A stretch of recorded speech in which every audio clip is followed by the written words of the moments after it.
La trombosis, ¿cómo puede prevenirse? Hay muchas cosas que pueden causarle dolor e inflamación en la pierna, pero si los síntomas son el resultado de un coágulo sanguíneo en una vena profunda de la pierna, esto puede ser peligroso. Los coágulos sanguíneos pueden ocurrirle a cualquier persona en cualquier momento, pero algunas personas corren un riesgo mayor. Tomar medidas para reducir la probabilidad de que se le forme un coágulo sanguíneo en una vena puede ayudarlo a evitar problemas potencialmente graves. Los coágulos sanguíneos pueden formarse en cualquier parte del cuerpo. Se desarrollan cuando la sangre se vuelve más espesa y se aglutina. Cuando se forma un coágulo en una vena profunda del cuerpo se llama trombosis venosa profunda. Los coágulos sanguíneos en una vena profunda suelen presentarse en la parte baja de la pierna o en el muslo. La trombosis venosa profunda tiene síntomas clásicos como la inflamación, dolor, calor y enrojecimiento de la pierna, dice el doctor Andrei Kindletsky, experto en enfermedades de la sangre. Pero aproximadamente el 30 al 40% de los casos pasan desapercibidos ya que no se presentan los síntomas habituales. De hecho, algunas personas no se dan cuenta de que tienen un coágulo en una vena profunda hasta que éste provoca una enfermedad más grave. Los coágulos en venas profundas, en especial los que ocurren en los muslos, pueden soltarse y viajar a través del torrente sanguíneo. Si el coágulo se aloja en una arteria en los pulmones, puede obstruir el flujo de sangre y provocar una enfermedad llamada embolia pulmonar, que puede ser mortal. Este trastorno puede dañar los pulmones y reducir los niveles de oxígeno en la sangre, lo que también puede afectar otros órganos. Algunas personas corren más riesgo que otras al desarrollar trombosis venosa profunda. Por lo general, las personas que desarrollan trombosis venosa profunda tienen algún riesgo de trombofilia, es decir, que su sangre se coagula con más rapidez o con más facilidad. Tener un coágulo sanguíneo suele ser el primer signo de esta enfermedad porque, de lo contrario, es difícil de notar. En estos casos, el estilo de vida puede contribuir a que se formen los coágulos, por ejemplo, si usted no se mueve lo suficiente.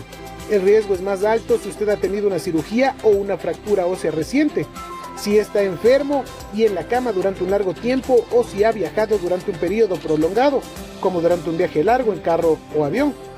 Un examen físico y otras pruebas pueden ayudar a los médicos a determinar si tiene un coágulo sanguíneo. Si cree que podría correr riesgo de desarrollar trombosis venosa profunda, por favor, hable con su médico de inmediato. 9:36, doctor al día. Hoy tenemos el gusto de contar con la presencia del doctor Mauricio Heredia, experto en hematología, experto en sangre. Doctor, bienvenido y gracias por estar junto a nosotros. Bienvenido. Doctor, ¿por qué ocurren este tema de los trombos o esta trombosis y cuál podría ser el resultado? ¿Cuál podría ser una complicación producto de esta formación? Muchas gracias por la invitación.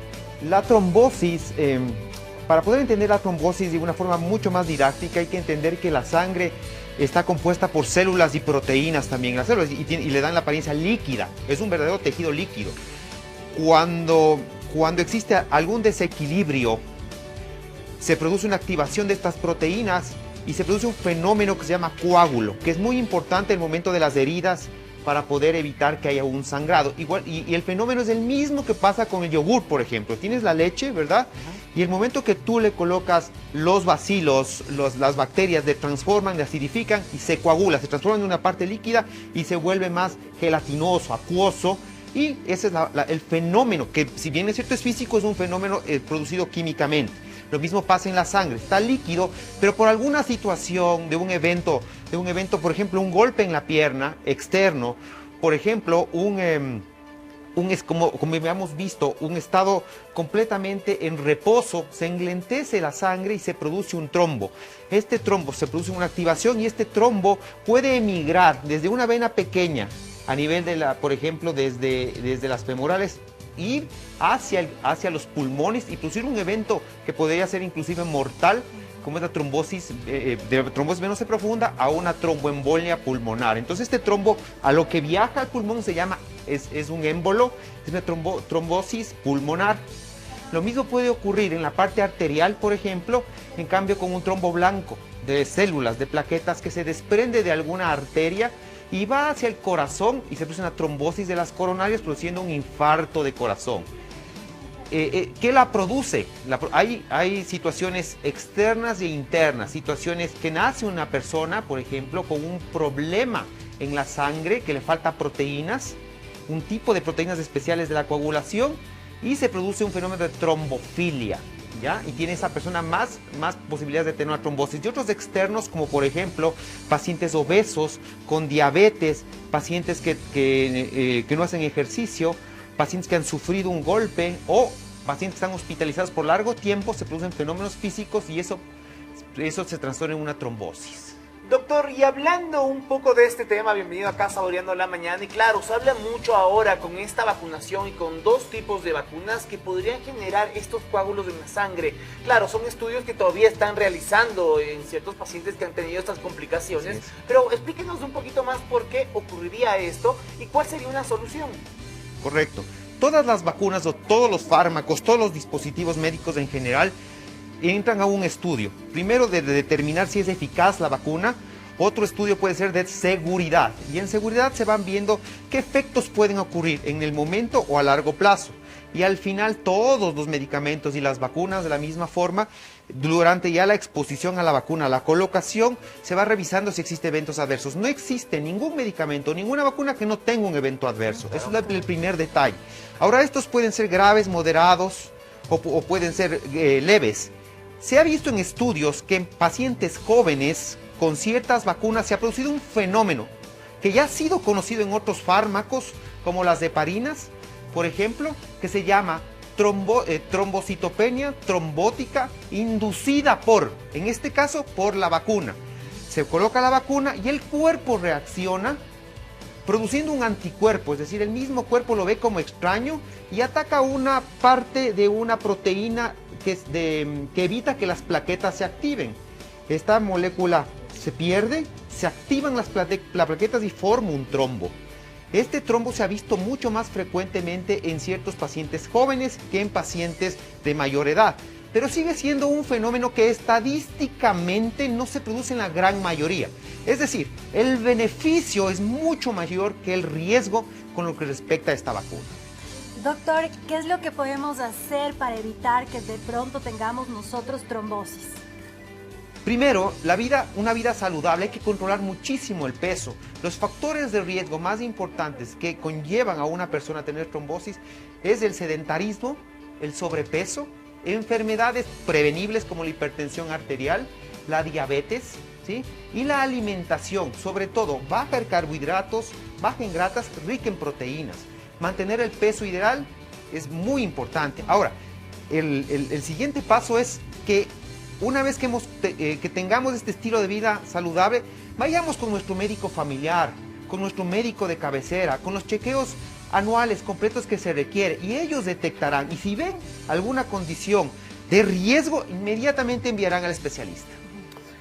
Doctor, ¿se podría determinar algo digamos, en un examen básico de sangre? Porque hay gente que dice, chuta, he tenido la sangre espesa, o le salen ciertos niveles elevados de hematocritos, qué sé yo. ¿Qué podría revelar el típico examen, digamos, ocupacional o el de rutina que hacemos 1 o 2 veces al año? Es muy importante esa pregunta.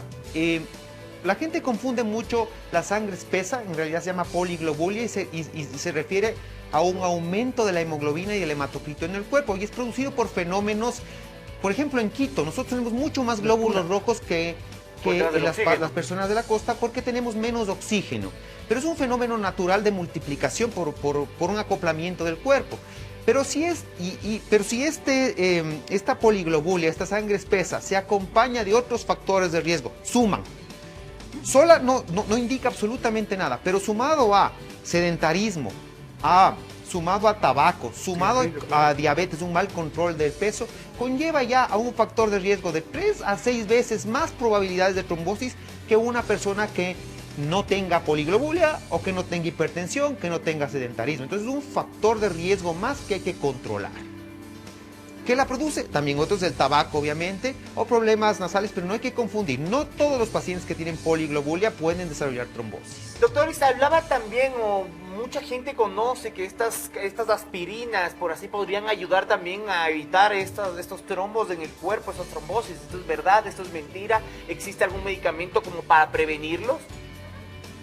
También es una muy buena pregunta porque la gente consume mucho la aspirina denominado ácido acetil salicílico, conocido en nuestro medio como aspirina obviamente, pero es una marca. Se recomienda por prevención que pacientes mayores de 65 años es beneficioso la utilización de aspirina que previene el infarto.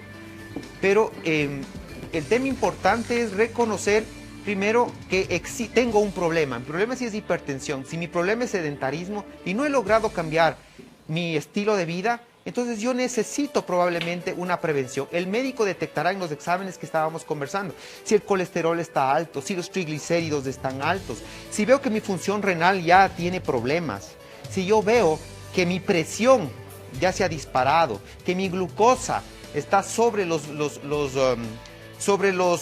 rangos normales, yo ya tengo que iniciar con una prevención. Pero no puedo automedicarme. Siempre tengo que acudir al médico para que haga este análisis de los factores de riesgo y determine qué es mejor para una persona. Doctor Mauricio Heredia, le agradecemos muchísimo, muy claro, muy concreto. Creo que el mensaje final después de tan completa exposición es que ustedes no se descuiden, ¿cierto? Hemos pasado mucho más tiempo en casa, mucha gente está con un poco de miedo a salir, pero esos exámenes de rutina tienen que estar ahí por la importancia justamente que indicaba el doctor, principalmente de ese análisis básico de la sangre que no puede dejarlo de lado. Gracias, doctor, nuevamente. Gracias. Especialista en hematología, estuvo junto a nosotros el doctor Mauricio Heredia. Son las 9:45. Y ahora también tenemos muy buenas para ustedes allá en casita porque vamos a conocer esos vegetales tan saludables para nuestra salud. Así que preste mucha atención a esta nota y súmelos a su dieta porque es muy importante sentirnos siempre bien y estar saludables.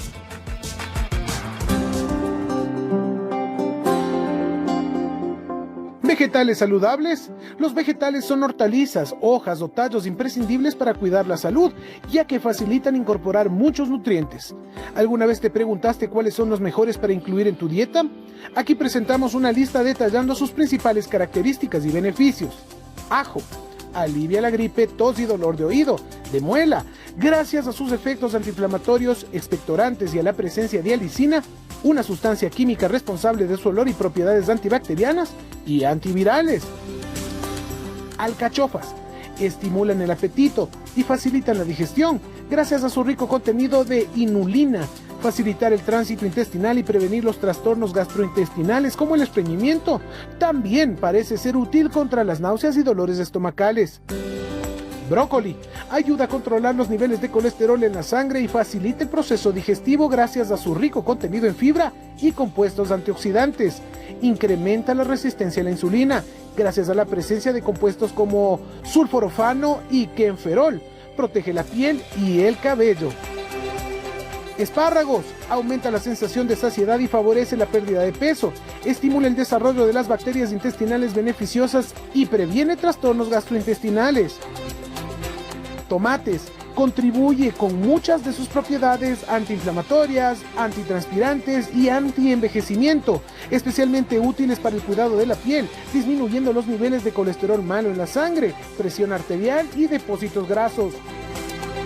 Finalmente, zanahorias. Calman problemas gastrointestinales como acidez y estreñimiento, combaten los efectos de los radicales libres, facilitan el control de los niveles de presión arterial, fortalecen el tejido ocular. Recuerden, las propiedades medicinales de estos vegetales también pueden interactuar con otros fármacos recetados, con otras hierbas y suplementos, e incluso alterar tu dieta.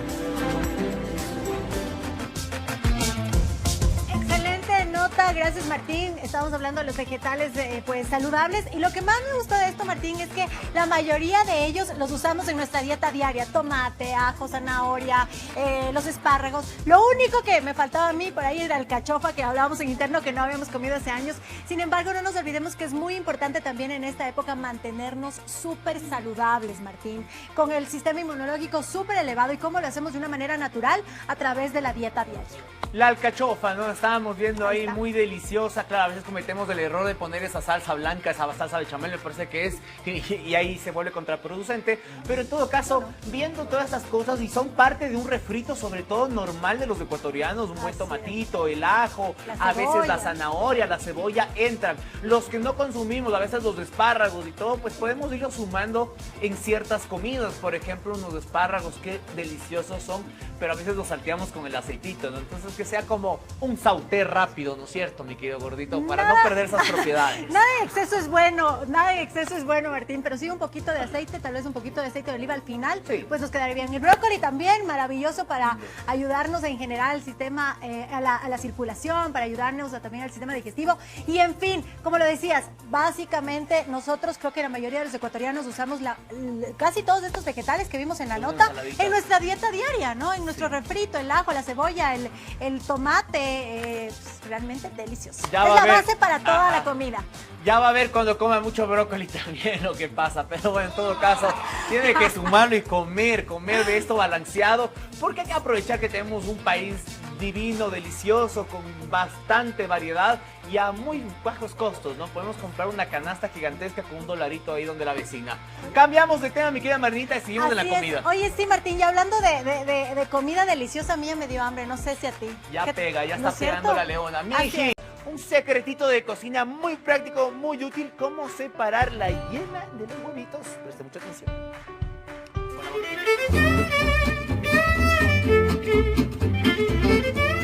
¿Cómo separar la clara de la yema rápidamente? Rompe el huevo en un plato.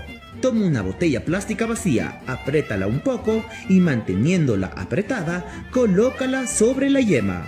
Suéltala y verás cómo al llenarse de aire nuevamente la botella la succionará. Coloca la botella sobre otro plato limpio y presiona para liberar la yema. Espero que te haya gustado este truquito.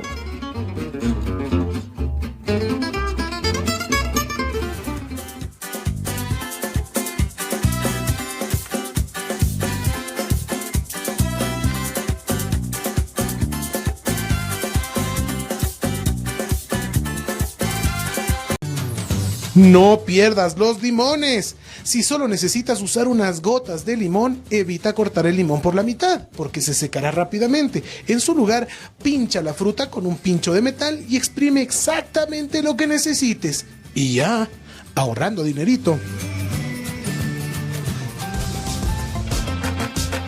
Buenos secretos de cocina, ¿no? Estábamos viendo primero el del huevito y ahora el del limón. Indudablemente, es que para qué abrir. Aunque la verdad, en mi caso no pasa eso. Ya si voy a abrir un limón así sea por unas gotas, Todo completo. ocupo unas gotas y el resto me hago una limonada, me exprimo en un vasito. Es que el limón es una de las cosas más deliciosas que existen en el universo. No puede faltar los diferentes tipos de limón, ¿no? Tenemos el sutil que va muy bien para las cosas un poco más ácidas, pero el otro, el Meyer, me encanta Es porque afrutadito. ese hasta con salsita me lo como, así si sobra un pedacito, pues nada, me lo pelo un poquito y con sal. ¿Se ha dado Adentro. cuenta que uno solamente habla de limón y empieza a salivar? Y Claro. empieza a pensar y empieza a salivar el limón. Sí, el limón sin duda es mágico. Así es que ahí tiene un consejito por si quiere usted guardarlo.